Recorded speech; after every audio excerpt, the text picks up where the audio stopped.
বাবা কই? বাবা বলছিল না তোর পিতৃ পরিচয় নাই, এই নাও তোর পিতৃ পরিচয়। আমি আমার বোনকে বিয়ে করতে চাইছি, আমার বোনের প্রেমে পড়ছি, ওকে ভালোবাসি। এটা জানার পর কি আমার বেঁচে থাকা সম্ভব? বাবা তুই যেটা জানিস সেটা সঠিক না। বাবা দরজা খোল প্লিজ। আমি চোখে পকেটে থাকে আপনার, বাইকে চড়ে নিজেকে আলাউদ্দিন খিলজি মনে হয়। আসলে লাইফে দাম নাই। আসলে ওই রিকশাটা চাপিয়ে দিল আর সামনের রিকশাটা তো হুট করে। রিকশাওয়ালার কি দুইটা মাথা আছে? পেছনের দিকে তাকিয়ে আপনাকে বলবো আর আমি রিকশা থামালাম। ছাগলের মতন কথা বলেন কেন? আপনি ভাত খান নাকি ঘাস খান? আজব, আমি কি খাই না খাই এটা দিয়ে আপনার আপনি আমাকে ছাগল বলেন কেন? ছাগল বলবো না তো কি করবো? আপনার কানের নিচে কষায় দুটো থাপ্পড় মারা হলে যদি আক্কেল হয় আপনি আক্কল 10 বার কান ধরে উঠবোস করেন এখন। কথাবার্তা সাবধানে। আপনি আমাকে থাপ্পড় মারবেন, কিছু করতে পারি না। আমার হাত পা কি বাসায় রেখে আসছে? হাতে তো বেসিক সেন্সই নাই। আপনাকে ভালো কিছু বলবো, আমি আপনাকে কি বলবো? Your highness. সেন্স তো আপনার না, কাকে কি বলতে হয় সেটাই বোঝেন। ছেলে মানুষ, আমাকে হাইনেস বলবেন কেন? আমি বলতে বলছি। গাধা গর্দবের সাথে কথা বলে এটা সময় নষ্ট। রাস্তাঘাটে একটু চোখ কান খুলে তারপরে হচ্ছে বাইক চালাবেন। বাপ রে বাপ, মেয়ে তো না পুরা অ্যাটম্বো। আপা জীবনে প্রথম দেখলাম আমরা একবার সিল লাগা একটা লবণ লাগা দিছে, এমন দৃশ্য দেওয়া সৌভাগ্যের ব্যাপার। আর দুইটা কথা বেশি বললে বাইক থেকে নামায় আমি একদম চড়াই শান্ত। আমার বিশ্বাস হয় আপা, আর না আমারও কইতাম আমি দুটো দিয়ে দিতাম, কোনো কথা নাই।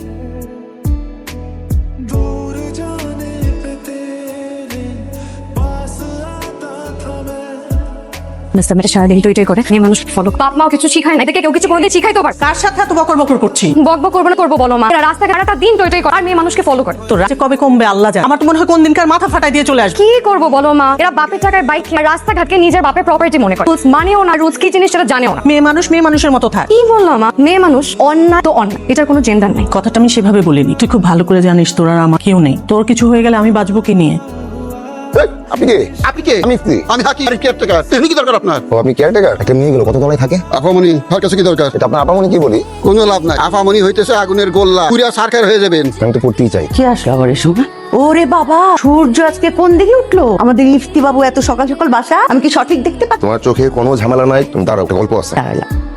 আসমান থেকে তো পরিণামছে। পড়ি তারপর? পরি না পরি, সাক্ষাৎ দরজা। ও ওইটা তাহলে পেয়ে আরে না পেচ্চাল, গল্প কি শোনো। আমার বাইকটা একটা রিক্সার পেছনে হালকা ধাক্কা লাগছে, উনি নেমে আসে। নেমে আসে। দেখতে তো মাশাআল্লাহ পরীর মতো। যখন মুখটা খুললো মিসাইল বেরোচ্ছে, মিসাইল তাও সব বাটন। স্টুপিড বললো, রাস্কেল বললো, গরু সব বললো, কানে ধরে কোনো রকম জীবনটা নিয়ে ফিরে আসছে। হাই শোনা, আমার ভাতিজা জীবন নিয়ে ফিরে আসছে। 2 রাকাত নফল নামাজ পড়ো যাও। পড়বো কিন্তু আমি বুঝতে পারছি যে এই পরিটাকে আমাদের তখন আমার ভাইস্তাও 2 রাকাত নামাজ পড়বে, ও 2 রাকাত নামাজ পড়বে, ঠিক আছে? হ্যাঁ, শুধু ঠিকানাটাতে জানি। ও ঠিক লাগবে না। আপামনি ডিম। আপামনি একটা কথা কই, একটা পোলা আপনারে ফলো করতে করতে নিচে আইছিল। হ্যাঁ হয় না আপামন, পরে আমি কয়ে দিছি আপামনিরে ফলো করে কোনো লাভ নাই। আপামনি হইতেছে আগুনের গোল্লা, পুরা হয়ে যাবি। আচ্ছা ঠিক আছে। সে তো দিনে দুপুরে পরি দেখতে পাচ্ছি। হ্যাঁ, তুই এবার দেশে এলে পরি দেখতে পাবি। এই যে চলে আসছি, রুনু কথা বলবে। আপা আসসালামু আলাইকুম। সালাম। কি রে, কি সব করে বেড়াইতেছিস দিনে দুপুরে? আম্মা বললো আরে সে তো এক মহাকাব্য। দুলা ভাই কই? শপে। আচ্ছা তোমার না আসার কথা? জানিস মা, জীবনে সবকিছু ইচ্ছে মতো হয় না, তারপরও আমাদের নিজের শক্তিতে বেঁচে থাকতে হয়। মা তুমি কি কখনো ক্লান্ত হও না? হই, কিন্তু ক্লান্তি দেখানোর মতো বিলাসিতা আমার নাই। কারণ আমি জানি যখন আমি থেমে যাব তখন তোর সব স্বপ্ন থেমে যাবে। কি করছিস? তোর তো জীবনের কোনো গোল দেখছি না। বল থাকবে না, বল তো আসুন। ওই তোর গোল তো দেখতে পাচ্ছি না। তোর গোল তো ওই দেখা যায় স্টেডিয়ামে অথবা বিশ্বকাপে। আরে বাবা জীবনের গোল তুই কি করিস? অফিসে কখন ঢুকছিস কখন বেরোচ্ছিস কোনো খেয়াল নেই। অফিসের পরিবেশ নষ্ট করছিস তুই। আমি পরিবেশ নষ্ট করছি? হ্যাঁ, তোর ইনসিনসিয়ারিটি দেখে অন্য স্টাফরা তো সিনসিয়ার হয়ে যাচ্ছে। আর তারা চিন্তা করছে আমার বসই যেহেতু এরকম, আমরা সিনসিয়ার হয়ে লাভ কি? ফুবু তুমি বলো, অফিসে কি আমার পারফরমেন্স খারাপ? এই তোর ফুবু কি বলবে? ফুবুকে অফিস জানে? এই সফি যাই না তো কি, খোঁজ খবর রাখি না আমি? বাবু তুই ওকে প্রশ্রয় দিয়ে দিয়ে মাথায় তুলেছিস। হাকিম কাকা, হ্যাঁ কারা কারা? আমি ইফতি। কোন ইতি? কাকা গতকাল না আমাদের কথা হলো? কি চাও? চাইতে আসি নাই, দিতে আসছি। আমি বিড়ি খাই না। এটা তো বিড়ি না, সিগারেট। কি কথা? তামাক খেলে ক্যান্সার হয় জানো না? কেন খাও? আমি খাই না তো, আপনার জন্য নিয়ে আসি। নিজে বাইসা আমারে মারার ভাও করতেছ না। আচ্ছা থাক, পান খান। নিশা হারাম, যাও এখান থেকে। জুস খান। মিয়া তুমি কি আমার ফাজলামি করো? বললাম না খবরদার, এই বাড়ির আশেপাশে তাফালিং করবা না, পুরা ছাই হয়ে যাবে। যাও। কাকা এটা কেমন ব্যবহার? আবার ছাই দেখে যাও। আর এই তুমি আবার আইছো, কইছি না পুরা সরকার হয়ে যাবে। কাকা আমি তো পুরো সরকার হইতে চাই। পুরা ছাই হইতেছে। আর এক কাম করো, আমার 100 টাকা দাও, কেরোসিন তেল কিনে আনি, সারা শরীরে ঢেলে দিমু, দিয়া সলাই ছুটকে দিমু, পুরা ছাই হয়ে যাবে।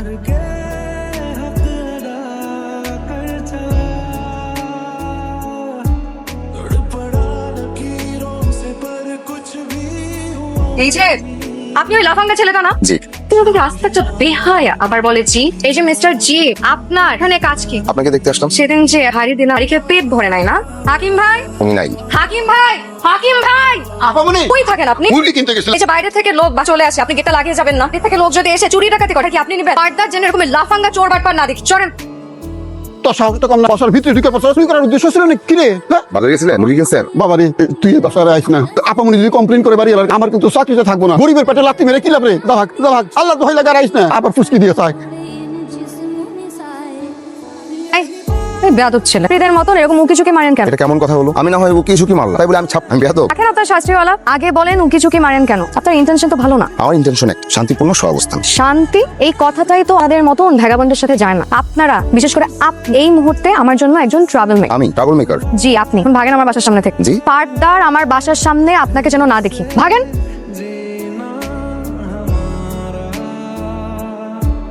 বাইশটা আপনার তো অনেক সাহস। কেন? আপামনির দেখে বিল্ডিং এ সবাই ডরায়। আপনিও ডরান? অবশ্যই, খালি আমি ডরাই। আমার বউ যে দেশে সাইও আপামনির নাম শুনে ডরায়। বলেন কি? তো সাংঘাতিক মেয়ে। সাংঘাতিক, কিন্তু সেই সাংঘাতিক আপামনির বাইরে গড় ভিতরে নরম। ওনার দিলটা তালিমের রসের মতো টলটলা পরিষ্কার। তার মনটা ডিমের রসের মতো টলটলে পরিষ্কার। মেজাজের এই অবস্থা কেন? আপামনি আর তার মা খালাম্মা তারা দুইজন, দুনিয়াতে তাগো লগে আর কেউ নাই। এই দেশে দুইজন মহিলারা যদি টিকা থাকে হয় তো না হয় উপায় আছে। আপনার আপার নাম কি? খালাম্মা কি করে?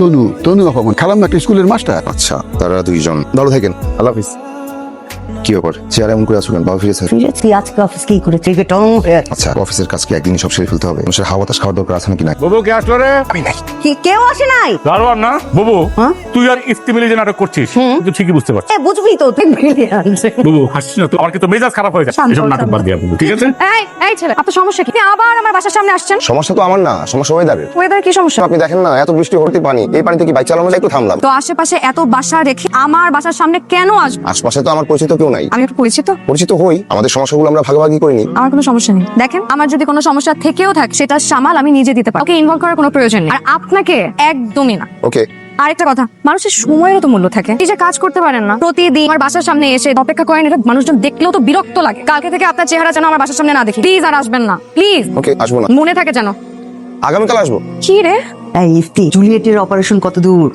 কিছুই তো বুঝতে পারছি না ফুফু। খুব গভীর একটা ব্যথা মনের মধ্যে চাপা দেয়া। সেটা যে কি তাই উদ্ধার করতে পারছি না। এটা যদি উদ্ধার করতে পারি তার মনে তো প্রবেশ করা অসম্ভব। তাই সম্ভব। এই তে খাস দিলে কিছু চাইলে আল্লাহ সেটা তোকে দেবেই দেবে। নিয়ত এমন একটিশালী জিনিস, সেই নিয়তের মধ্যে যদি সততা থাকে দেখবে আল্লাহ কেমন করে একেবারে ফুলের মতো কাছে এনে হাজির কর। হাকিম একটা গাড়ি ব্যবস্থা করেন, হাসপাতালে নিতে হবে। হাকিম তাড়াতাড়ি যান না, মা শ্বাস নিতে পারতেছেন, হাসপাতালে নিতে হবে। কাকা আপনাদের পাশে থাকেন, আমি দেখছি। হাকিম ভাই যান না আপনি। চলুন আমার। চিন্তা করবেন না, খালাম্মা অনেক ভালো মানুষ, আপনি অনেক ভালো মানুষ। আল্লাহ পাক ভালো মানুষের সাথে থাকেন, ওনার কিচ্ছু হবে না। এই পেশেন্টের সাথে কি আছে? আপামনি। ও, আপনি কি হলো না? আমি আমার মেয়ে। উনি মনে হয় খুব টেনশন করেন। এই হাইপার টেনশন থেকেই ওনার হঠাৎ করে অক্সিজেন লেভেলটা অনেক নিচে নেমে গিয়েছে। তো ভয় পাওয়ার কিছু নেই, উনি আউট অফ ডেঞ্জার আছেন। আর আমি কিছু ওষুধ লিখে দিয়েছি, এগুলো আপনারা নিয়মিত খাওয়াবেন। আর কিছু রেগুলার টেস্ট দিয়েছি, এগুলো একটু সুস্থ হলে এই টেস্টগুলো করিয়ে দেখিয়ে নেবেন, ঠিক আছে? আর ওনার এখন রেস্ট দরকার, প্রপার কেয়ার দরকার। এটা যদি নিশ্চিত করতে পার হলে চাইলে কি আপনারা ওনাকে বাসায়ও নিয়ে যেতে পারেন। Thank you. এখন শরীরটা কেমন লাগছে? ডাক্তার বলছেন সব কিছু ঠিকঠাক আছে। উনি হচ্ছেন আমার বান্ধবী আছে না ইরা, ওর ভাই। জি, আসসালামু আলাইকুম। তুমি শুধু শুধু এত টেনশন করো দেখে শরীরটা খারাপ করছে, বুঝছো? কাকা একটু ওনাদের সাথে বসেন, মেডিসিনগুলো নিয়ে আসে। আমার বাইশটা খুব ভালো পোলা, তারা পরিষ্কার, আমি বুঝে গেছি। শরীর কি বেশি খারাপ লাগে? দেখি বসো, এখানে বসো। বেশি খারাপ লাগতেছে? আপনি একটু বসেন। ছেলেটাকে একটু চা কিছু একটু খাবো। আচ্ছা দিব। আপনি প্লিজ একটু বসেন, আমি চা করে নিয়ে আসি। জি। আপনি একটু বসেন প্লিজ। আপনাকে যে কি বলে কৃতজ্ঞতা জানাবো, আপনি না থাকলে আজকে আপনি আমার অনেক হেল্প করেছেন। আরে না, এটা কোনো ব্যাপার না। আচ্ছা, আন্টির প্রবলেমটা কতদিন হলো? যেদিন থেকে আমারকে তার প্রেমিক রেখে চলে গিয়েছে দিন থেকে। জি মানে বুঝলাম না। মানে আমি যার মেয়ে, সে আমার মার প্রেমিক ছিল। আমি যখন মায়ের গর্ভে 4 মাস, তখন আমার মাকে ফেলে চলে গিয়েছে, আর কোনোদিন ফিরে আসে নাই। তারপর যা হয় আর কি, মা বাবার বাড়িতে যায়, আমার সম্পর্কে যিনি নানা, সে আমার মাকে কোনোদিন মেনে নেয় নাই, বাড়ির থেকে বের করে দেয়। তখন থেকে তো বছর পর্যন্ত আমি আর আমার মা এখানে। আচ্ছা, কখনো ভেঙে পড়বেন না। আসলে পর্যন্ত আপনাদের মতো স্ট্রং মেন্টালিটির মানুষ আমি খুব কম দেখেছি। বাইশটা আল্লাহ পাকের খাস রহমত এসে পড়ছিলেন। তাছাড়া যে কি হইতো, সব আল্লাহর ইচ্ছা। আল্লাহ ছাড়া এই দুইজনের দুনিয়াতে কেউ নেই। এই জন্য ভয় লাগে। ভয়ের কিছু না, আল্লাহ ভরসা। এই দুজন মানুষ আর একা না, আমাদের সাথে আমিও আছি। আপনার প্রথম যখন দেখছি না, আমি রাগ হইতাম, মনে কিন্তু ডাকছিল যে আপনি একটা ভালো নিয়ত করে এনে আইছেন। যাকে ভালো লাগবে, যাই আমি। ব্যাপার চেহারার মধ্যে একদম আর ভোল্টের উজ্জ্বল আলো। ঘটনা কি? ঘটনা তো অনেক ঘটনা ঘটে গেল ফুফু, আমি তো বুঝতে পারছি নন্দিত হওয়া উচিত, দুঃখিত হওয়া উচিত, কিন্তু এটা বুঝতে পারছি আমার উপর আল্লাহর খাস রহমত নাজিল হচ্ছে। আচ্ছা আচ্ছা। রেসপন্সিবল আমার ছেলে হিসেবে তুই এতটা বাউন্ডারি হলি কি করে? বাবা, বাউন্ডুলে হলে সমস্যা কি? কোনো ঝামেলা করলাম? না না, অনেক সমস্যা আছে। আজকে আজাদ সাহেবের সঙ্গে ফ্যাক্টরি যাবার কে ফিক্স করেছিল, আমি না তুই? আমি। তাহলে যাস না। যাস না কেন? তুই যাবি না? কল করবো আবার। আরে কি করেছিস তুমি জানো? জানি তো, থাক। ফুফু দেখো তো বাবা কি বলে।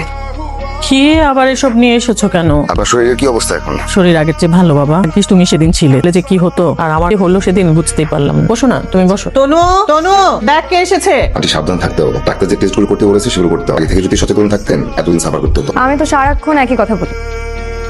আচ্ছা তোরা বসে কথা বল, আমি আসছি। এই রিক্সা, যাবেন না?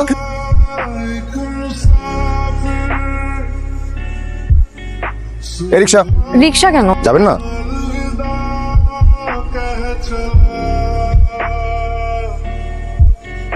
আপনি আসলে শুধু ভালো মেয়েই না, একজন মায়ের সেরা সন্তানও। তনু, আমি আসলে কিছু কথা বলতে চাচ্ছিলাম। আজকে না কথা বলতে বলতে আমার খেয়াল ছিল লেট হয়ে গেছে, এখন আমরা যাই, আরেকদিন শুনবো। তনু, তুমি নিশ্চয়ই বুঝতে পারো তোমাকে নিয়ে আমার ভাবনা, আমার অনুভূতি। বুঝি, কিন্তু সম্ভব না। কেন, তুমি আমাকে পছন্দ করো না? পছন্দ তো আমি আমার মাকে দেখছি, আমার মাকে তার প্রেমিক ঠকাইছে, আমাকেও ঠকাইছে। আমি চাই না আমার সাথে ওই একই ঘটনা ঘটে আমার মার সাথে ঘটছে। আমার মা অনেক শক্ত মানুষ, বিশ্বাস করে, কিন্তু আমি আমার মার মতন এত শক্ত না। আমার এখন কোনো সম্পর্কে জড়ানো সম্ভব না, আর কারোর সাথে ইমোশনালি অ্যাটাচড হওয়াও সম্ভব না। তনু, সবাই তো আর একরকম না। আমি সিচুয়েশনটা বুঝতে পারছি। আমি তাড়াহুড়া করবো না, কোনো রকম জোর করবো না। আমি শুদ্ধ আমার পাশে থাকবো। কি ব্যাপার, মন কি বেশি খারাপ? না, মন খারাপ না। তোমার ভাইয়ের ছেলে বুকে দেখবা? বিয়ে করে ফেলেছিস? আজ না হয় কাল করবোই, অপেক্ষা করবো। কই ছবি দেখি। মাশাআল্লাহ, অসম্ভব সুন্দরী। এই ইফতি, আসমানের পরি খুঁজে নিয়ে এসেছিস? তোর ফুপু আমাকে সবকিছু বলেছে। মানে তুই যাকে পছন্দ করিস মেয়েটার নাম তনু, তুই লক্ষ্মী একটা মেয়ে যার মা হচ্ছে স্কুল শিক্ষিকা।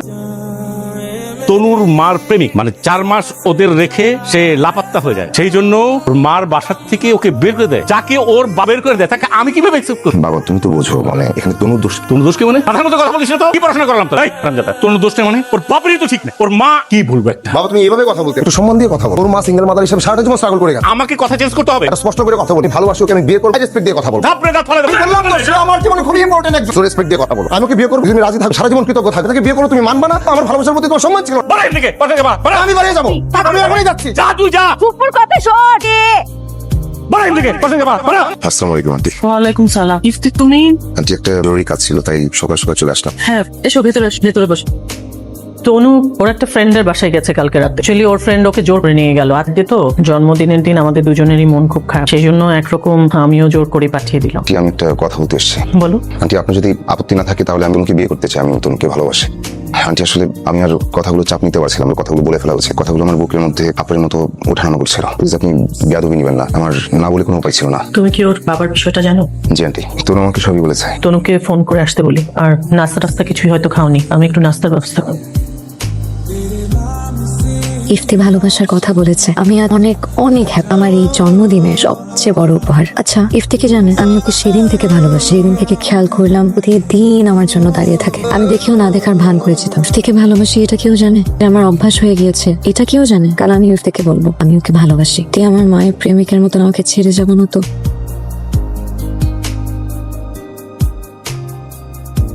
বাবুই, বাবা, বাবা, আস্তে ইফতি। চলে আসলি যে? হ্যাঁ, জানি তো, বাইরে পারবি না। ওই বাসায় যাস নাই? ওই বাসায় তোকে রাখে নাই? আরে বাবা রে, একটা দেখলে বুঝি যে খনি দৌড়াবে সে। রাখতে পারলো না? হ্যাঁ, আলতু গুলো সব এসছে। শফিকে বলছিল না তনুর বৃত্তি পরিচয় নাই? এই নাও তনুর বৃত্তি পরিচয়। দেখো তো আর কি ছিল কিনা। মিলে একটা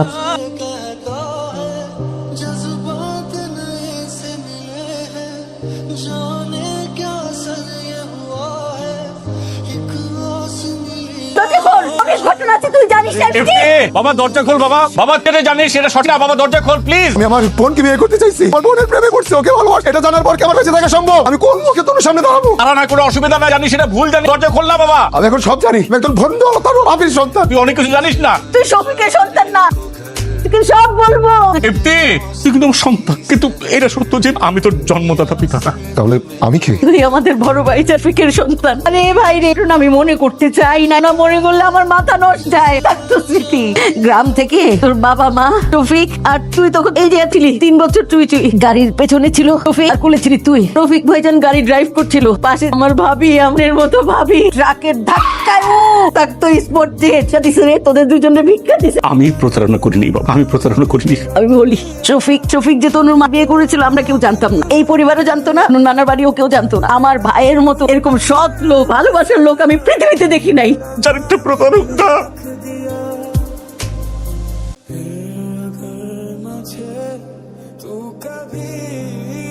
মা, মা, মা। কেমন আছো পারু? কেমন ছিলি তুমি? আমি পারো কেমন আছি? 20 বছর পর জানতে ইচ্ছে করলো। 25 বছর আমার সোসাইটি দূর দূর করে। বিশ্বাস করো, আমি পারু প্রতারক না। আমি বোকারাম না।